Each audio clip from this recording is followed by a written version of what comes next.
Hi, everyone. Welcome to the Psychology and Spirituality, a Bridge to a Better Life discussion. I'm your host, Marcia Trajano, and with me is Dr. Dan Assisi, an award winning author and internationally celebrated speaker who has delivered hundreds of talks and conferences on spirituality in over 60 cities on 4 continents. To me and many of us, Dan is known for both his deep thinking and witty humor. So I'm really excited to have you with me, Dan, and I look forward to spending the next few minutes with you and to just hear your insights into psychology and spirituality. But this is, if this is the first time that you're watching this podcast like program, please note that our weekly program, the Psychology and Spirituality talks, are based on the works by Joanna de Angelis. And it's a space that is safe to confront, compare, correlate, expand spirituality concepts from a psychological lens, bringing insights, tips, real world advice, and we may even think a joke or two. But we're here to really understand how can we have better lives. And today, I wanted to ask all of us here, what do Jesus, Rembrandt, and Carl Gustav Jung have in common? Any ideas, Dad? That sounds like the beginning of a joke, Marcia, but it It is not. It is a serious topic we're talking about here today. Are there any other absolutely. clues that you can give us? Well, maybe a parable, a painting, psychological concepts. Anyways, today's episode will bring this animated discussion and hope you and I both find out what are we talking about. But before we start our conversation in earnest, I would like to recognize some organizations that are sponsoring this program.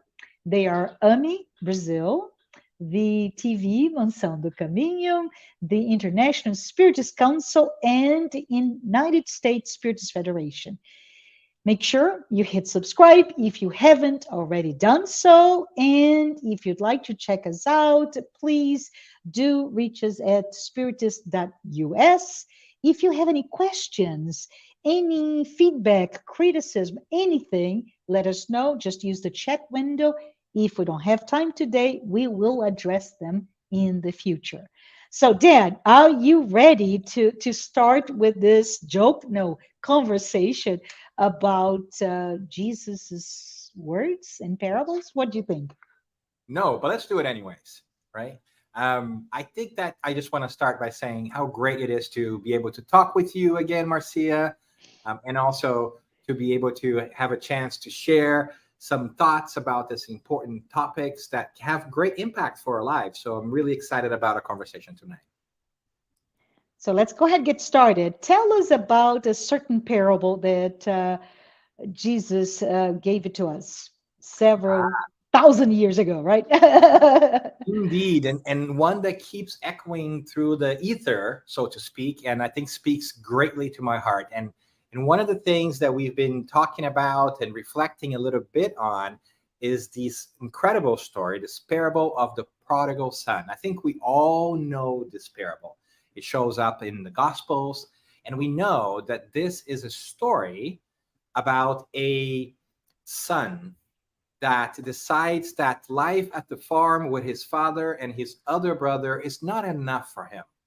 And so he has the audacity to ask his father for the check, right? He asks him, hey, can I have my inheritance now? And the father gives it to him. And he takes that money, and the next day he is out the door. He goes to a far and distant land where he lives it up. He spends all his money on food, pleasure, company, you name it, to a certain point that he runs out of it. And in that distant land, we know that there is a famine, and he sees himself in trouble. He no longer has money. He doesn't have a place to stay. He's got to go after work. And we realize that all of his so-called friends have abandoned him, and there's no one to help him because they were not really his friends to begin with. They were just there for his money. And so he has a choice. What is he going to do? Does he go back home? No, he wants to go back and insist on that new lifestyle that he has. So he decides to find a job. But because he's not very qualified to do anything, because he's been partying it up, the only job that he can get is that of serving the pigs or tending to the pigs in a farm. And if you know the Jewish culture, you might remember that the pigs, unclean animals, not the fanciest or most lovable job to do in a farm. And while he's doing that, right, he's hungry, he is dirty, he's feeding the pigs, and he realizes that he wishes he could eat the food that he's giving to the pigs because he's that desperate. And in that moment of challenge, of pain, of desperation, he realizes he's not in the right place. He really messed things up, and he ought to go back home to the farm with his father, because even at his father's farm, the servants live better than he does right there. So he cries, he falls onto himself, and he decides he's going to make his way back to the farm. And in the process of doing that, he really, goes through himself. And one of my favorite parts of this passage is that when he's getting close to the farm, the father is already waiting for his return. He's looking down the road and runs towards him, meets him, hugs him. He asks the father for forgiveness because he has sinned. That is to say, he has made mistakes, and he wants to go back as a serf. And the father, as all parables full of symbolism, says, no, bring him sandals, bring him a ring to signify that you're not going to be a servant. A ring means commitment. A sandal means you are part of the gentry. You're not part of the servants. So you have your status as a child of him, a father, reinstituted. So he goes back as a regular member of the family, not as a servant. Aha. But the parable doesn't end there. The best part of the parable for me is that when he gets there and his father is throwing a party, he has asked the servants to kill the calf that was being fattened so that they can celebrate in a great barbecue, right? Celebrate, feast. The older brother that has been there for a while, has never left, hears about this as he's coming back, and he refuses to go into the party because he cannot understand how the father has welcomed the other brother who has spent all his money, who has spent all this time and betrayed them, so to speak. And a beautiful thing here also happens. The father also goes outside the party to receive the other son too and try to convince him and say, hey, he was lost, but now he's found. And this is one of the sentences I think we recognize from our Western culture, lost but now found. It's one of the ways in that it appears here. But this is the modern, really quick rendition of the parable, Marcia. And I figured we need to talk a little bit about just that for context, because I think that parable is really relevant to us today. And here's the reason why. One is because if you're listening to this, you're probably thinking about spirituality, and you're probably trying to find ways to have a better life and transform yourself. And I think, we can all agree, we could spend hours here going through the different parts of the parable, breaking things apart. But I think we can all agree that each one of us is sort of in a journey, right? Yes. Of a journey of finding out what's important to us and make sure that we are not starving like the prodigal son was when he went out and made choices that are not great, right? We all want to be welcomed back. We want to be loved. We want to be accepted. But in addition to that, I also think that is, as all parables by Jesus, the extreme and most enlightened psychologist there ever was, in my opinion, there's also many different layers. And I think that socially, we can also see that parable as the parable of our society, right? Correct. We have also left our ways and have left our farm, our origins behind a little bit. And we have focused on the material world and where have you, and we got a little sidetracked. And I think that the pandemic sort of served as that famine a little bit, right? Where we experienced some harshness that has led us to reconsider whether the life we had before was really the life we wanted. And I think that many of us got shaken up a little bit about that and said that, you know what, maybe my life wasn't what I wanted it to be. Maybe I need to find another job. I'm on a meaning in life, and kind of reevaluate things. I think that we're seeing that in the world today. People do not want to go back to the office to work. They want to work from home. They have moved to different cities because it's a better quality of life. There's all kinds of, things happening, right? We could think about this in many different ways with our spiritist perspective on things, so we can kind of park that aside in terms of planetary transition and so forth.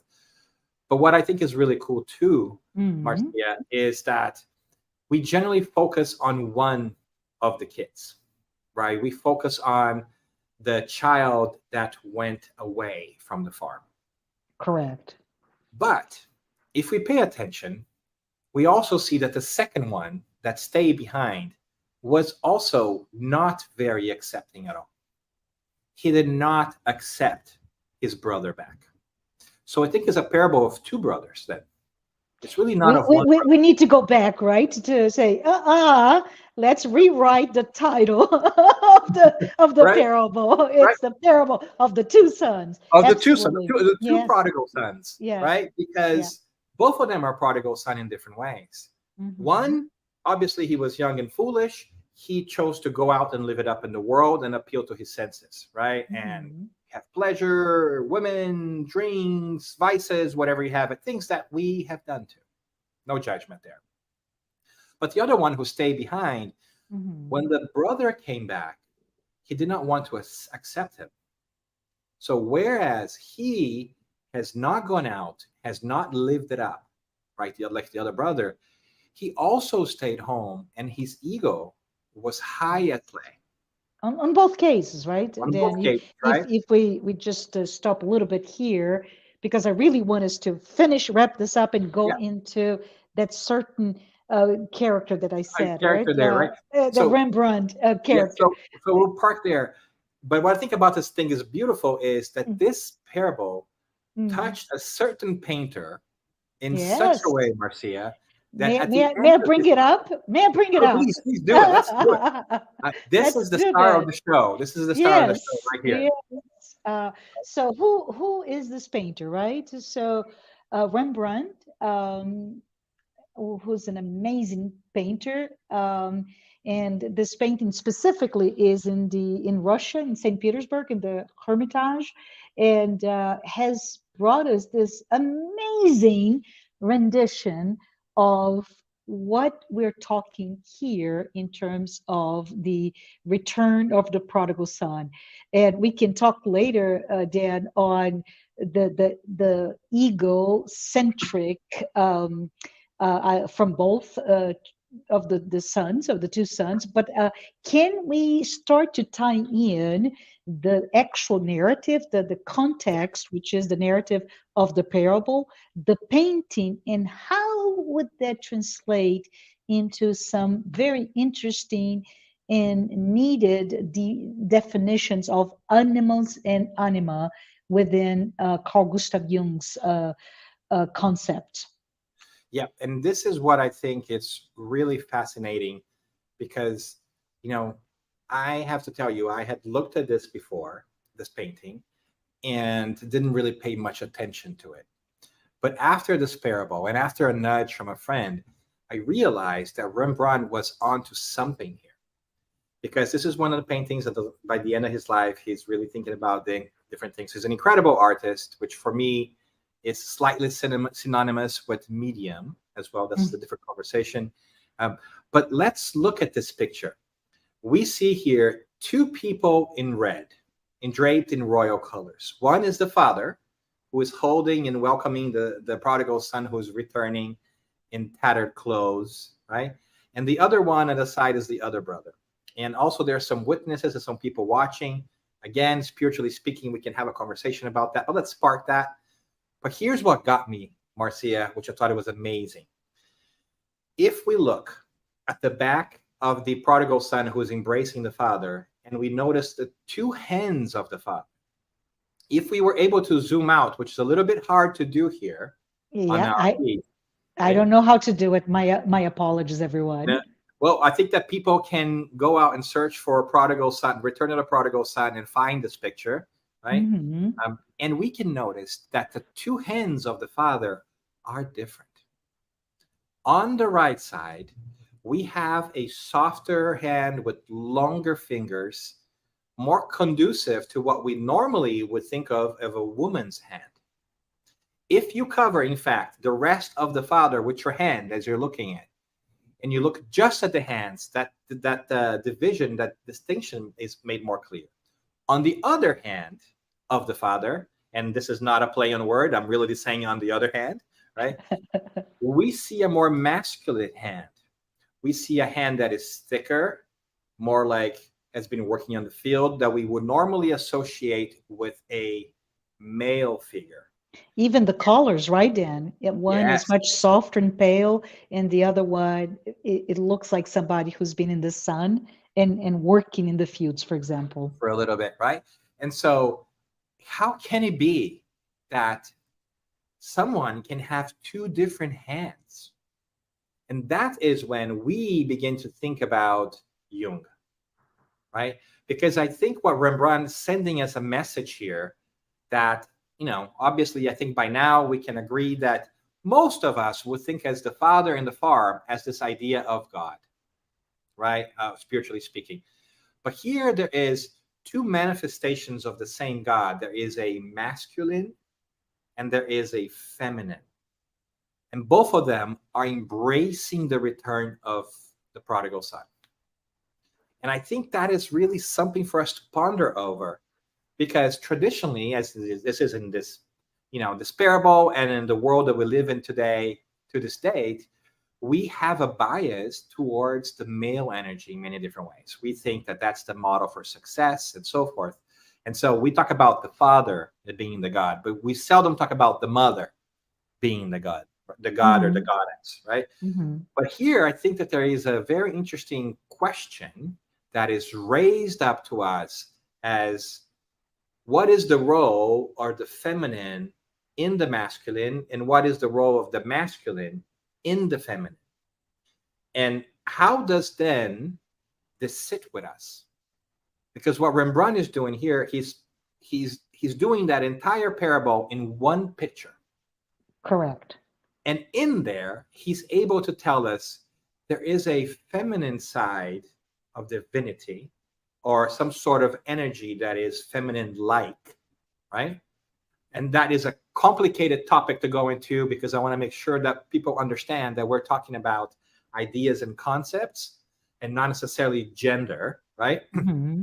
Um, and then the other side, there's also the masculine side to it. So do we have both sides in us? Should we work on those? And I think Jung has an answer for that. If I'm not mistaken, right, I'm a doctor of education. I want to make sure that's clear. I am not a medical doctor or physician, but I find that Rembrandt has thrown us for a loop here in a good way. And he Hmm. is sort of like almost having I almost feel like Rembrandt is sitting at a table talking to Jung about this, even though they lived in completely different periods of time, right? Yes. Uh-huh. Because Jung brings up to us this concept of animus and anima, right? And the animus, if I get this right, is the male energy in the female unconscious. And the anima is the opposite, Yes. right? So we have is a female energy of the male unconscious, right? So it begs the question, what kind of perspectives, energies, and experiences do we have within us? Because although today I identify as male in this lifetime, clearly there's also a different side of me Hmm. that harkens back to that softness implied by that hand. Because men are not just rough, rah, rah, rah, rah, rah. Neither are women soft and right breakable. None of these generalizations are completely true. And so it leads us to believe that there is something here that we can investigate. And do you know, Dan, when you're talking here, and I absolutely I'm entranced by this painting. I've never been to Russia, so I've never seen this painting in person. Even though Rembrandt is amazing in his pictures of biblical scenes, right? And how you look from a artistic critique perspective, right? The light as is shining, and it brings the three main characters into, into play. You see other characters in the background, but those the three main ones too, with the red robe, as you mentioned, and this prodigal son, who you look at it and you don't know anymore. Is he old? Is he young? What are the features? It's completely taken away because the focus are the hands. And from that perspective, as you said, then I can really see in my mind's eye Jung and Rembrandt having some tea together, talking about this. How can somebody so ingeniously brought forth the pictorial depiction, Representation. Yeah. yeah, representation of something that speaks to all of us, this parable, but brings into the forefront not so much all of the other concepts in the parable, but that idea of not the children but the father representing God, and how God is really the integration of the male and female energies. And that to me is beautifully done. And it brings to my mind some of the concepts that we find, for example, in Joanna de Angelis, the integral human being, right? And she mentions that as right from the beginning of that book, the idea that Jesus, right, who spoke of this parable, is representing the integral human beings. He brings to his life on earth 2000 years ago, more or less, all of the nuances on his ego, in his self, the spirit, and the material existence, but he was able to be all in one without disrespecting or repressing anything, but be there's integrity in what he did. And in here I see the father as again that integral human being. He's decisive, right? There's a decisiveness Yes. where he says, son one, you get to do, son two, you get to, he Mhm. doesn't go like, oh, I don't know, I hate to betray you, youngest child, for this or that. No, he decides, and with those decisions he also comes back to those decisions. And yet on the female side, he welcomes, he yields, he is that he brings all the maternal love in all the archetypical notions of the mother archetype, right? In welcoming, and even the figure of itself of the kneeling son is the one that I could probably put as a mother holding a baby, right? Those are the things that I see. What are your thoughts, Dan? What else I is out there for the audience? I am in complete agreement with you, Marcia. I think that you spoke beautifully about the feminine and the masculine, and God being the whole of it, because it makes sense, right? Because if everything was created by God, and which must have been, right, otherwise there would not be a God, it would be a contradiction in terms, then these different sides emanate from God, and therefore they are contained in God in many different ways.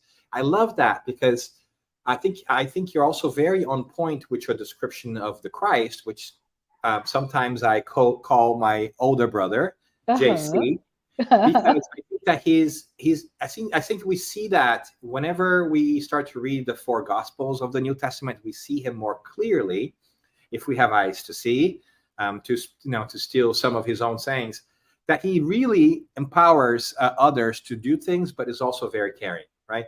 I am reminded here, for instance, of that wonderful passage of the woman who's going to be stoned, who was allegedly an adulterous woman, and she was going to be stoned. And eventually he intervenes and says, "Who here among you have not sinned, cast the first stone." And everybody vacates the premises, right?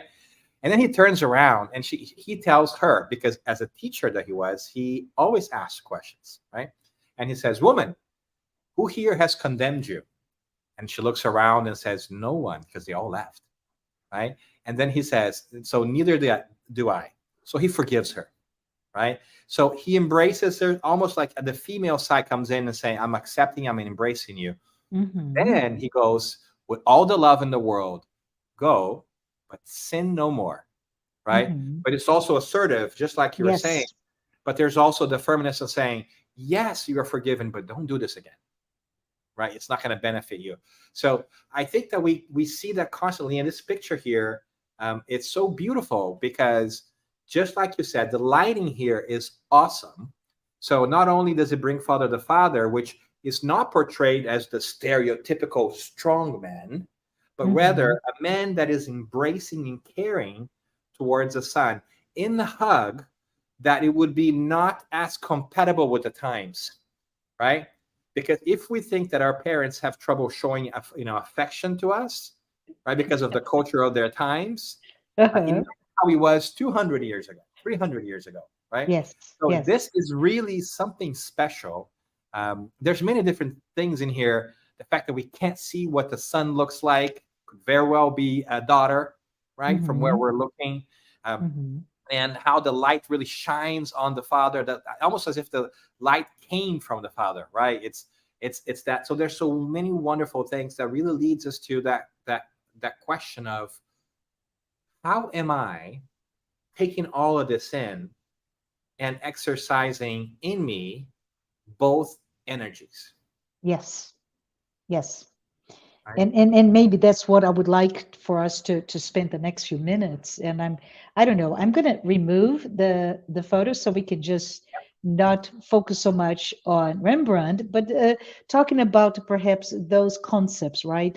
What does it mean? And you defined already anima and animus as energies that we both have in our unconscious, and how, knowing that we all, as me, as a self-identified, as a female, how do I reconcile my male energy within me, and thrive in it, right? Then how do we become that integral human being that sees all that we have without having to necessarily start to perhaps repress the energies that, culturally speaking, or whatever is the external factor that is repressing us, because culturally, as a female, I should be this, have this behavior, and yet the energy within me may be very, very different from that is culturally accepted. That's the question, right? And Hmm. I think that's a beautiful place for us to really dig into, because I think we have to recognize and accept that these are normal manifestations of who we are Hmm. ourselves. And I think that is very difficult for people sometimes to get, right? Because we live in the world where we're not thinking about this. And so we see people struggling and thinking that they should not manifest Hmm. their softer feminine like energy if they're male, or Hmm. that they should not do the opposite, right, if they're female. But these Hmm. energies are with us, they are us. And Yes. so Yes. how do we embrace that, right? And I think that we can go deep here. And I even like the use of the term unconscious that Yes. Jung sometimes uses, right? Because we're not obviously aware of it. Hmm. How can we have something in ourselves that we are not aware of? And I think that it's obvious that there's many things, at least in my life, about myself that I'm not aware of, because I haven't Hmm. really had the time to kind of dig in and really think about this. And some of them come from my experiences in this life. But I have to say too, Marcia, that as a spiritist and a believer in reincarnation, the Hmm. unconscious then becomes a wider box, because in it I also place potential experiences that I've had in previous lives that may carry themselves with me, what certainly do, right? I Yeah. try to be polite by using the word may.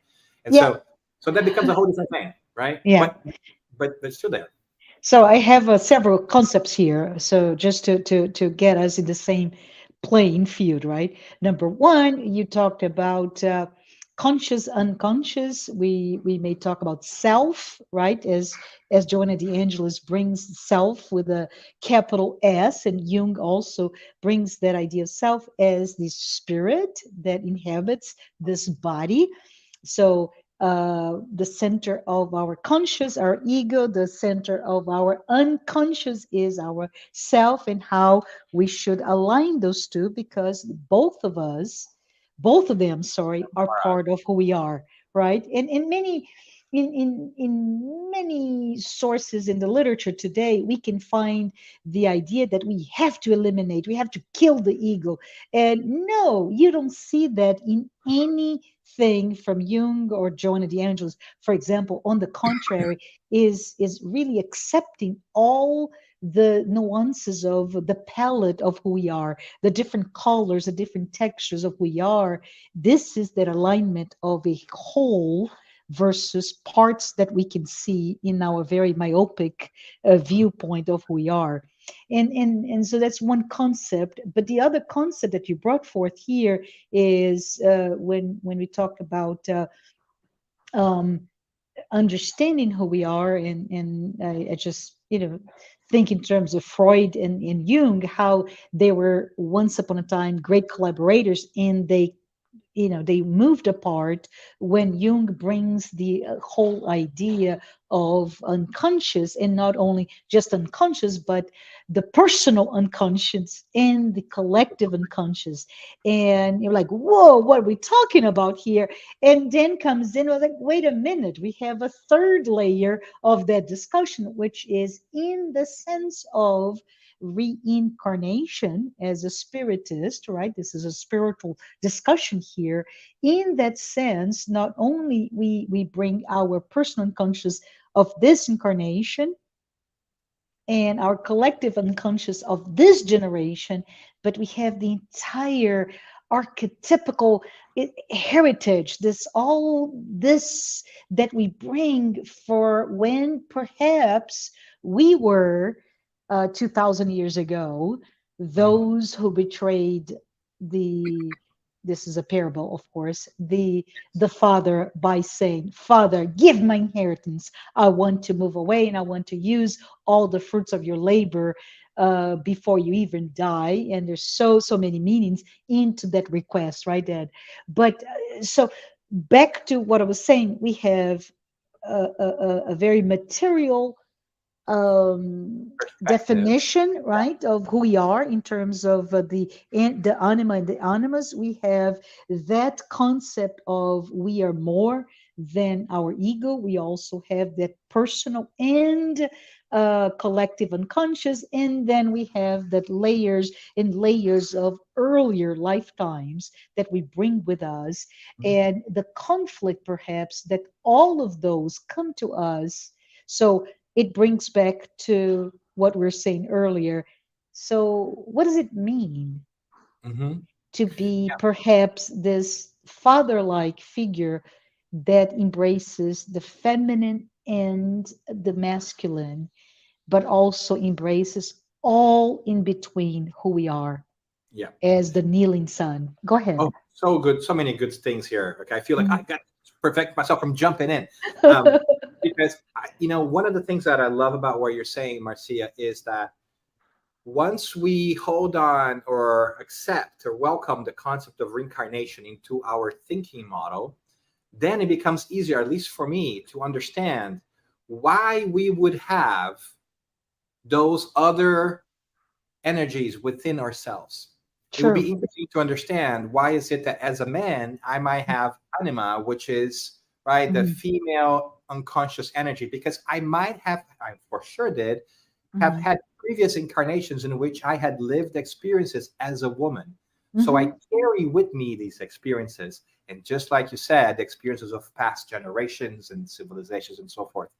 And so that unconscious becomes that bigger box, because it's not just about the experiences in this lifetime, but also in many different lifetimes. And here's where I think it gets really tricky in a good way.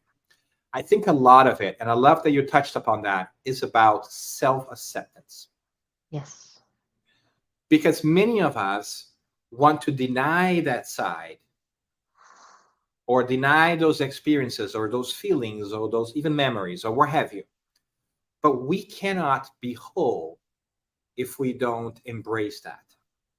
We Yeah. cannot lead with our whole self if our self is not whole. So it's not about, I think this is so important, it's not about denying who we are or aspects of ourselves, but embracing them, right? It's not denying the ego, it's integrating it, Yes. accepting it, so that the self can be, that there can be a full individualization, right? Individuation in general. Yes. And Yeah. I'm kind of reminded of Paul, the Yeah. apostle, for those of Yeah. us who are Christian, Yeah. right? When he transformed himself, he did not say, let's forget about Saul, who I was before. Mm-hmm. He never said that. He said, oh, I'm going to change directions. But that is going to make me move forward, because what I've done in the past wasn't now what I want to do in the future. So I'm going to use that as fuel. So, but he never said, no, I wasn't that guy, right? He just embraced that. And I think that sometimes we're so busy trying to not be something Yeah. that we forget that the important thing is to be something better. Yeah. And for that, we have to accept ourselves and the situations that we're in. And this is when I stop talking, because I know I'm talking a lot. The only other No, thing you're I would say, good. the reincarnation piece is a really beautiful addition to the obviously psychological conversations and the animus and anima, because it also brings us a different perspective that sometimes we forget. And I think that is, we are works in progress. Yes. Yes. What you see today is the result of many incarnations before you, but it is not the final product. And I think that we lose a little bit of that sometimes in our world that is so immediatist, so Yeah. demanding in many different ways about the here and now and the physical and that what you can touch and grasp. But the truth is, I am learning by making mistakes and having different experiences. So tomorrow I'm going to be a better human being, and that means so will you. And so, where is my acceptance of self? And where is my acceptance of others? And isn't that acceptance, for instance, lacking in that older brother in the parable? Correct. Right? So we can see that just being close to your home and your farm and your values, like the second brother was, for instance, but not having that acceptance of others or self, still don't it still doesn't get you to where you want to be. Yeah. I think we don't get ourselves, right? And the minute we formulate that what is in the box, right? What's acceptable and what's not. We come from an egoic perspective, which is I only see what is very material and crystallized, if you will, in today's experience. I don't remember, I don't look, I'm not curious, I'm not learning, I'm not open to anything outside of that box.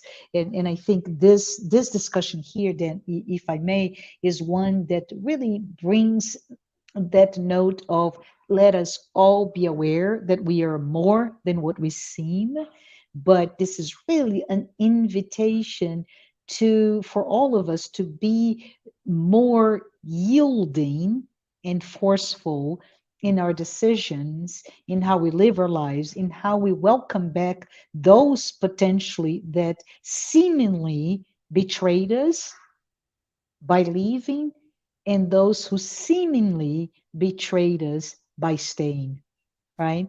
The Yes. essence here is acceptance, Yes. is embracing. And I think that is the a key lesson that we take away from any parable. We can Mm-hmm, ask ourselves, and I love asking this question of myself, is mm-hmm, who are we in this parable? mm-hmm. Truth is, we are both the prodigal son that has left and that is struggling to find ourselves and accept ourselves and understand that some of our choices in the past may not be the happiest. Mm-hmm. And at the same time, because we can contain multitudes, right? The poet Walt Whitman says that, who am I? Do I contradict myself? Very well, then I contradict myself. I contain multitudes. I like that. We can be that. At the same time, we can also be the other brother who's not accepting of others. Neither is a good place to be. We have to Mm-hmm. accept ourselves and accept others. And I think we also have to think about, how do we become the father in the parable? Yes. Because we also have the possibility eventually to welcome back those who have left us, right? Even though we might not have done that, they might have Mm-hmm. chosen for that.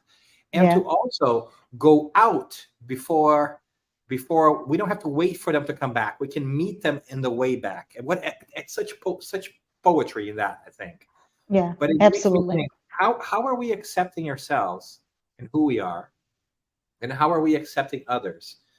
And in the accepting yourselves piece, I think that is a tough conversation, because I oftentimes ask myself when I think about this parable, am I leaning too hard to the masculine in my life? Am I leaning too hard to the feminine? Do I need to correct? How do I bring that balanced perspective that is both, assertiveness and firmness, but Mm-hmm. also conscientiousness and encompassing acceptance? And I How do say, I thread that? yes. And I say, let's just be authentic. And in our authenticity, it just means let's be vulnerable. Let's be open to understand that we bring a lifetime, a multitude of lifetimes within ourselves, and let's just be open to really be very curious about, why am I feeling this way, and is it okay? Let us just be welcoming to all that we are. But we are approaching the end, Dan, and I wanted to ask you, if you don't mind, because we have known each other for many, many years now, and I Let's love. not say how many, Marcia. Let's just keep it under wraps. We don't need to out our age. Absolutely. And I'd love to hear of a recent, relatively recent endeavor in that the foundation of the Spiritist Institute. Can you tell the audience what is it, and what your goals, and what are we doing, and how can perhaps we connect with you or help with you Thank with you that? so very much for the space. I would love to do that. So, a couple of years ago, let's not say how many, we started this effort that we call the Spiritist Institute with some friends. And the idea of the Spiritist Institute is simple: it's to advance the ideas and concept of Spiritism in the English speaking world. We know Mhm. that we have so many wonderful materials in Portuguese, we have so many wonderful books and materials, even in Spanish, but in English, we don't have as much yet. So we asked ourselves, how could we lend a hand to advancing Spiritism in English, right? Without replicating efforts that already exist, because we have so many wonderful institutions like the International Spiritist Council, the United States Spiritist Federation, the British Union of Spirit Societies, the Irish Federation. The Canadian Council, Spiritist Council. There's so many different groups that are really working with Spiritist groups to build Mhm. that movement in different countries. And we figured that maybe we can try to lend a hand in areas that perhaps are not currently being tackled or not priorities for those people. So, what we really try to do is build access to Spiritism for individuals. What does that mean? To kind of help make a bridge so that they can find the Spiritist group, so they can find the Federation, so they can find our books and so forth. And so we've been working, a little bit at a time, because as you know, all Spiritist work is a labor of love. It's volunteer work on trying to reach those people that may not otherwise have known about Spiritism, or who perhaps are looking for a resource but are away from a Spiritist group. What does that mean then? So what exactly are you actually trying to do? Well, one of the efforts that we continue to work on, for instance, of building access, of connecting people to people and Spiritist groups, is a simple website that we call spiritistgroups.org. It is a directory of all English-speaking Spiritist groups in the world. so that if you want to find a Spiritist group that has activities in English, you can go there, find it by country, and find a number of different groups. They're close to you. There's maps, you can leave reviews. So it's a simple way, because sometimes that we hear from people, do you know of a Spiritist group?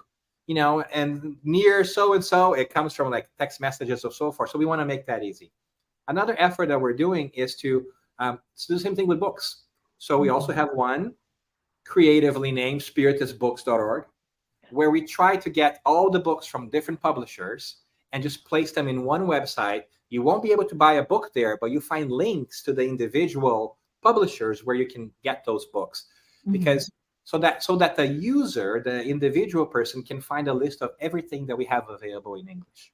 And then we're also working on a couple of more things I can share with you.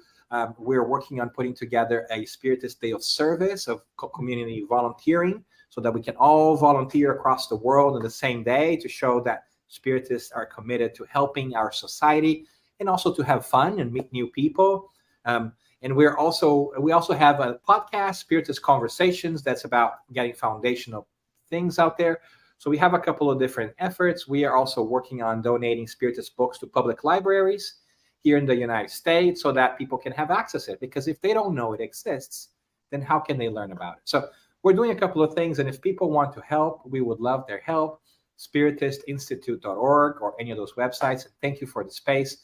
And it's lovely that ideas such as this one about psychology and spiritism are out there for those who want to have access to that kind of thinking.